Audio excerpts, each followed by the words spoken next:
Mindset শব্দটার সাথে আমরা মোটামুটি পরিচিত না, সবাইকে বলেন মাইন্ডসেট মানে কি? মনস্তত্ত্ব, তাই তো? মানুষের মেন্টাল অ্যাটিটিউড, সে যেভাবে ভাবে, যেভাবে চিন্তা করে, একটা মানুষ তার চারপাশের জগৎটাকে যেভাবে দেখে, যেভাবে ভাবে, যেভাবে চিন্তা করে এবং যেভাবে সে সিদ্ধান্ত নেয়, এটাকে বলে তার mindset, the way of thinking.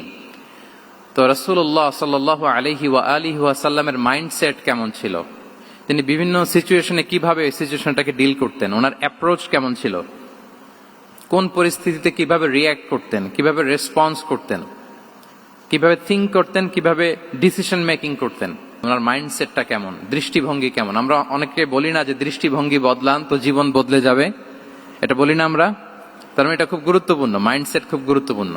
আমি আমার রিসার্চে 12টা মাইন্ডসেট খুঁজে পেয়েছি based on my personal research. আরো কিছু মাইন্ডসেট থাকতে পারে, কিন্তু মেইনলি ঘুরে ফিরে এই 12টার মধ্যেই সীমাবদ্ধ রাসূল সাল্লাল্লাহু আলাইহি ওয়াসাল্লামের মাইন্ডসেট।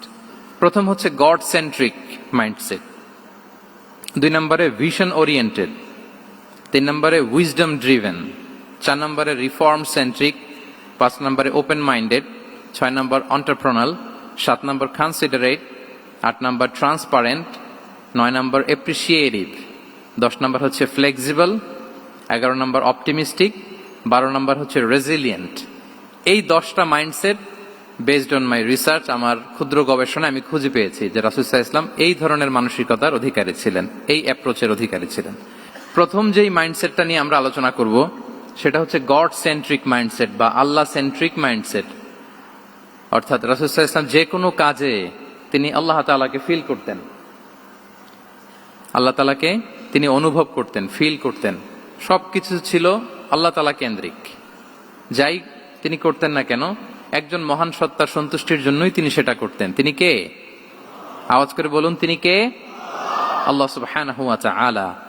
তার সন্তুষ্টির জন্যই তিনি সবকিছু করতেন এবং সব সময় তিনি এটা ফিল করতেন যে আমার আসল ভরসা স্থল হচ্ছে আল্লাহ তাআলা। আল্লাহকেই তিনি ওনার নিজের অভিভাবক হিসেবে সবসময় চিন্তা করতেন এবং তার দয়ার পরশেই যে আমরা বেঁচে আছি, তিনি যে আমাকে আগলে রেখেছেন, সার্বক্ষণিক এটাকে মনের মধ্যে ধারণ করা, সবসময় এই চিন্তাটা ভেতরে লালন করা, এটাকেই বলে গড সেন্ট্রিক মাইন্ডসেট বা আল্লাহ সেন্ট্রিক মাইন্ডসেট। এই মাইন্ডসেটের অধিকারী যদি আপনি হতে পারেন, আপনি একটা ডিভাইন পাওয়ার শিল্ডের ভেতরে থাকবেন, একটা ডিভাইন প্রোটেকশনে থাকবেন। চারিদিকে তুফান, ঝঞ্ঝা, ঝড়, অনেক কিছু, কোনো কিছু আপনাকে স্পর্শ করবে না, কারণ আপনার গড সেন্ট্রিক মাইন্ডসেট আছে। একটা মহা শক্তিধর সত্তার সাথে আপনার সংযোগায়ন আছে, কানেক্টিভিটি আছে। সো প্রথম মাইন্ডসেটটা হচ্ছে গড সেন্ট্রিক মাইন্ডসেট। রাসূল সাল্লাল্লাহু আলাইহি ওয়াসাল্লাম সবসময় সবকিছু আল্লাহ তাআলার সন্তুষ্টির জন্য করতেন এবং তিনি ভাবতেন আমার কেউ না থাক, আল্লাহ আছে। যার কেউ নাই তার কে থাকে? বলুন তো সবাই, যার কেউ নাই তার কে আছে? আল্লাহ আছে। এটাই হচ্ছে গড সেন্ট্রিক মাইন্ডসেট।